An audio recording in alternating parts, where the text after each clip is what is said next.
Good evening and welcome to the Tech Lab Brief, your twice daily heartbeat of technology and reminder that the reports of the AI apocalypse have been greatly exaggerated. This is the Tech Lab Brief. We are your hosts. I'm Ben. And I'm BK. Today is July 29th, 2016, and this is your PM Brief. The title of tonight's brief is Run It Yourself. So Ben, as we reviewed our stories for tonight, for our brief today, the common theme, is there a common theme that you feel here regarding, I guess the promise of one thing and then moving towards another? Yeah, I suppose so. Yeah, I think I see that theme in my my non-AI news story. Not AI. Bit of foreshadowing. And yes, I don't want to give away the surprise too soon yet, but yeah, I guess we'll jump right into the current state of things as we look at technology developing around us, especially in AI, and there are big things being promised and honestly big things being delivered. But it seems like at this point there's a bit of a concern being raised all over the place, and we talked about one earlier about open weights and whatnot. But this is another update from people across the sector in AI. The builders asked for a break. Our first news segment.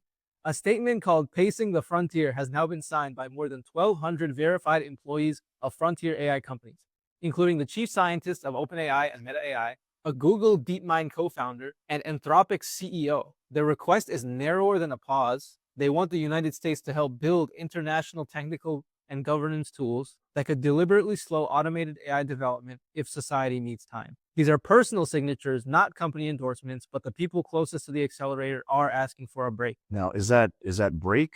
It's interesting the way we spelled it, huh? Yeah, I asked about that earlier, but I think it's appropriate spelling because it kind of mingles in both words for breaking the car and also just taking a break. As I was just reading through the story, the update, and the document itself, looking at the document, the people who signed them, is there a sense of like we need a break? I think so. I think I see that tension in people. Like, we need a break from how fast AI is growing. Definitely the motivation behind this. I guess there's a kind of a question. I mean, there's like these companies, and actually, I want to pull up the document itself because this is very fascinating what's being said here. AI could help create a dramatically better future, but that outcome is not guaranteed. The world's leading AI companies believe they could be close to automating AI research. It's hard to predict exactly how much of this will accelerate AI progress, but there's a real risk that capability development rapidly accelerates beyond their ability to understand and control the resulting systems. So, skipping down to this bold-faced section, we request that the U.S. government support an international effort to develop the technical and governance tools needed to deliberately pace the frontier of automated AI development. 1,200 employees of frontier AI companies. And if you look at some of these labels of some of these companies, right? Thinking Machines, OpenAI, Anthropic, Meta AI. Let's go back to Thinking Machines here, because this guy's first on the list. This guy, John Schulman, he's first on the list. So Thinking Machines is a company that kind of just announced their open weights model, and they just kind of started the game. And this guy's name is first, chief scientist of Thinking Machines, and he's also got OpenAI to sign it, and not just Jared Kaplan, who's apparently also co-founder of Anthropic, and Dario Amodei is the CEO of Anthropic. They want to slow down too, but if they slow down, then wouldn't that maybe forgive a chance for this Thinking Machines to catch up? I suppose so. And I guess there's nothing more to land on here than, I guess, what we call the realities of competition in American competition, right? Yeah, these people are like asking, almost begging for a break, asking the government to be like, hey, can you do something about how fast everything's moving? Which is funny because the government is not exactly the best known for moving fast, are they? Yeah, honestly, yeah, they are pretty slow. Where's it gonna go? And like they need to take a break. I really sense this like sense of burnout. Yeah, definitely. Everyone and everything is moving so fast. Can't tell what's where and what's going for what. And what are your thoughts on that, Ben? Honestly, I think you made a good point. You kind of like hinting at the fact maybe John Schulman just wants this break so he could catch up. I mean, maybe, but at the same time, I think many more people than John Schulman want this, and not because of that, just because, like, I mean, I see it too. Like, in like every one of your briefs, there's always new AI news because it's always progressing, and it's progressing faster than you can give news. There's like you put like at most 4 segments. 4 segments is not even enough to cover all the news. At most 5. Yeah, I don't think even that is enough. Yeah, just keeps moving so fast. And But I wonder if people even care. Like if this actually gets applied, if this gets put into place, that AI companies need to pace their progress. How many will actually like listen? exactly, that's something I wonder as well. I mean, 1,200 is a lot of signatures. They are from, it says frontier AI companies.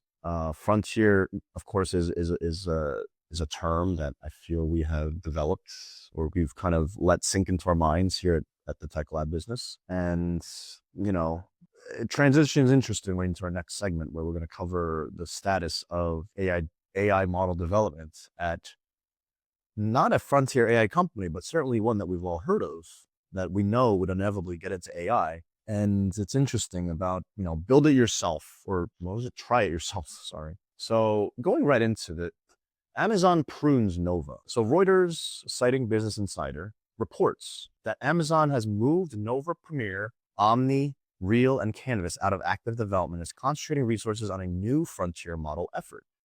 Amazon has not confirmed that internal reorganization, so keep the attribution attached. What is public is that AWS already marks Nova Premier as legacy, with support ending September 14th, while Canvas and Real are listed to end September 30th. Did you know Amazon had an AI? I didn't even know. I have browsed on Amazon before. I saw that they had Alexa as an AI to help you shop. I didn't know they had an AI called Nova, an in-house AI trying to compete with other AIs. Right. Alexa is Amazon's like general, it's like their public facing, their super like consumer facing assistant software that predates AI, Mm-hmm. right? And there's Alexa for Amazon, and Apple has Siri, Google has Google, Yeah, I guess. right? Google's is Google. And now, obviously, with this idea of assistance, like with AI being where it's at, and kind of the overall narrative that AI could be our assistants, all these big companies are definitely like, it's interesting. The companies, the very companies that were frontier with assistant technology, have kind of fallen behind on AI model development. Right. Amazon, Apple, Google's doing all right though. Yeah, because AI used to be a term before large language models were a thing. AI used to, you would think of Alexa when you said artificial intelligence. I mean, if you really want to make it wide, even like a laptop could be considered artificial intelligence. But usually when you think of AI, back then you'd think of Alexa, Siri. Now they're like completely out of the playing field, you know? Yeah, it's interesting. We talked about AI and artificial intelligence is a term that predates, what's going on in this era, but it was just kind of brought up as scientific, as like a sci-fi, scientific fiction. Right. And now, because of, I think you made a good point, or leading point about LLM development coming into play, AI is literally all anyone talks about. And Amazon is like, hey, we tried to make our own. And again, these are just reports. It comes from Business Insider first reported on it, and then Reuters cited Business Insider, and now BK Tech Lab Brief is reporting against Reuters, against Business Insider, against Amazon, against what's being reported on Amazon. Sorry for that long chain, but that is how reporting goes. They're kind of dumping this Nova thing, and they're like, hey, we're going to do something new. And something about how much it takes to get into like real deep AI research, developing your own models. Best of luck at Amazon. What else can we say? Yeah. I think they're probably not really focusing on AI. They've been focusing on delivery, and I guess Alexa was kind of like a side thing. I don't know.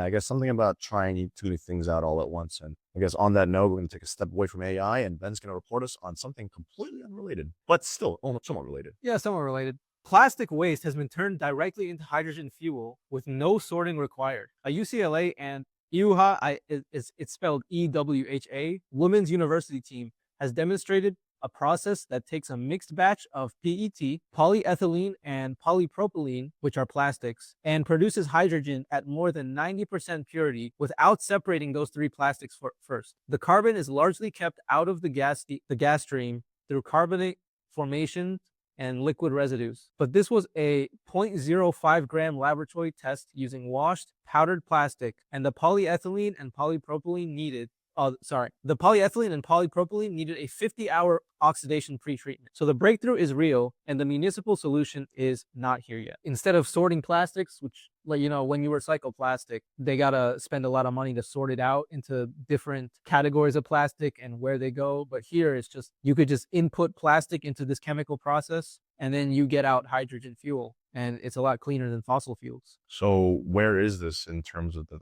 development? So it's pretty early, as I read, and I read in the article as well. Only very small samples were used so far, but they're still working on optimizing it for like large scale development to be used to actually make like big amounts of fuel that can be used in, say, like cars or data centers. And plastic is it's always an ongoing concern in this modern era. You know, Yeah. there's this. I think I remember 10 years ago, someone said microplastics to me. I was like, "What's that? What's that?" Had to do with, I was like drinking a lot of water bottles, with plastic water bottle, and talking about microplastics, and that's more about like plastics going in the body, right? Yeah. But still, the waste of plastic and where it goes and what we do with it is an equally concerning point of concern. And Yeah. it does make me wonder, like, what do we actually do with plastic currently? I mean, this is early frontier research, or I guess like cutting edge research, but it seems like still in early stages. But what is the current status quo, shall we say? Yeah. So, I mean, to spoil a little bit, we're going to get into that in our knowledge segment. But before we do that, just like, what's the word? I don't know, like pre-context or something. It's really expensive, or at least what I've read is that it's expensive to recycle plastics because you've got to go through this like high-tech process of like it's like an automated process trying to detect which plastic it is and then sorting it. And then based on how you sort it, then you recycle it into like its specific purpose needed. Like some plastics, they're recycled one way, some plastics, they're recycled another way. So that's the kind of the big outcome, from what I understand. Is that what is like the exciting news that comes out of this latest research? Yeah, Is that you 'cause don't have to sort it? yeah, I think that's one part that kind of got me interested, is that you don't have to sort it. Like you could just take this mixed batch of recycled plastics and just input that into this chemical process, and then you don't have to do any expensive sorting. So I think it would probably save money. I'm not sure how, if it will be cheaper or if it'll be a lot more expensive than, fossil fuels. Because the main reason fossil fuels are used is because it's really, really cheap to use as fuel. And people, I guess they don't really care about the environment. They just care if it's cheap. Well, I mean, But I don't want to say no one cares. It's just that yeah, priorities are. not that people don't care, but that it's a bigger priority to get this energy cheap. The way they shift is Yeah. interesting. And no, but I think it's a good way to bring us back to the theme of today of running it ourselves. Right.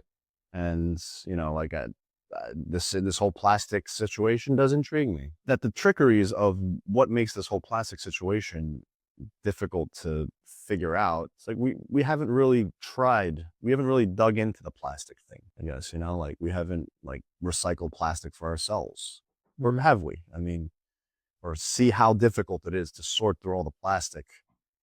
And I guess that brings us, that I'm trying to segue us into today's knowledge segments, which is going to be a dive into understanding just why or what we currently do with plastic. And well, Ben, you take it away.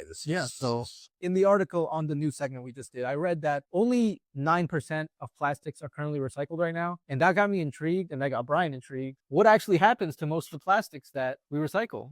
Or that we just throw away in the regular garbage, Like, what happens to them? I found a good article that summarizes what happens to like all plastic. And then I gave that article to Gemini, and you can see here in ReChat, I put that chat into ReChat. And I asked Gemini to just summarize that article and also add on any information on what is, the fate of all plastics in the United States. So going on here. Yeah, so the landmark study. That's the name of the article. Yeah. The fate of all plastics ever made.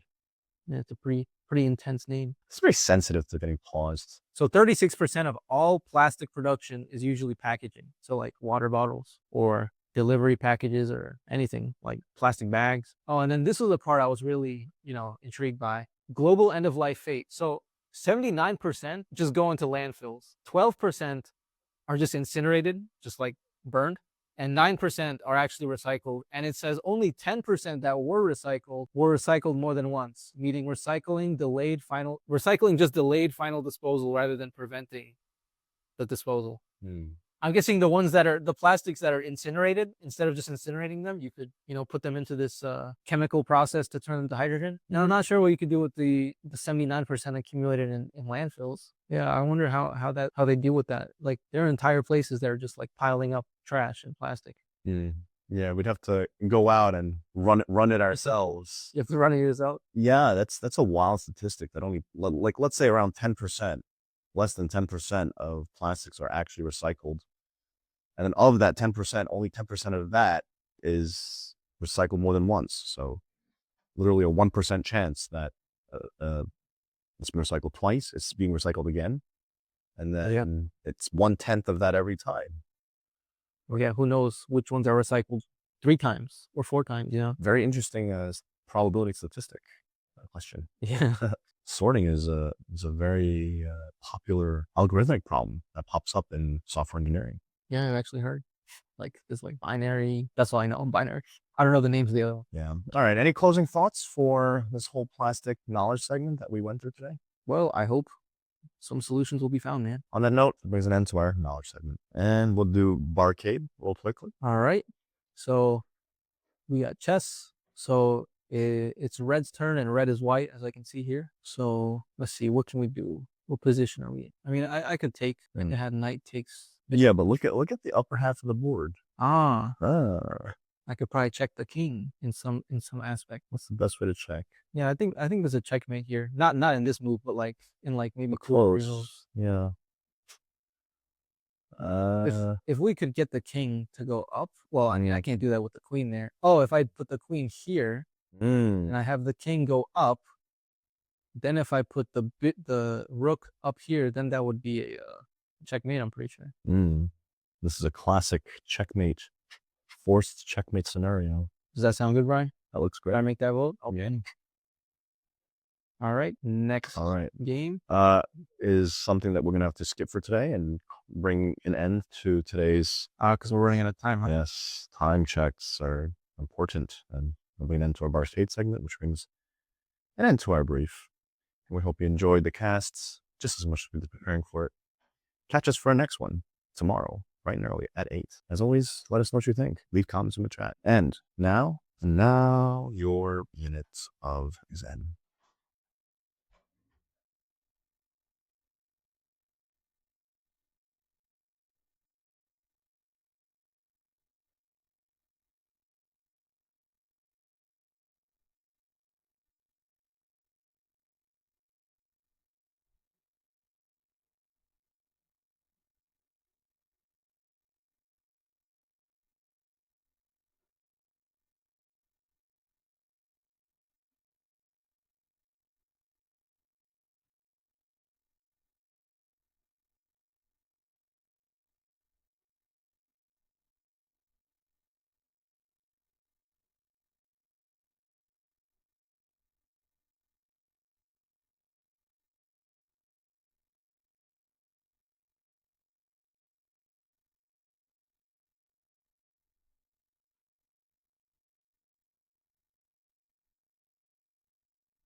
All right.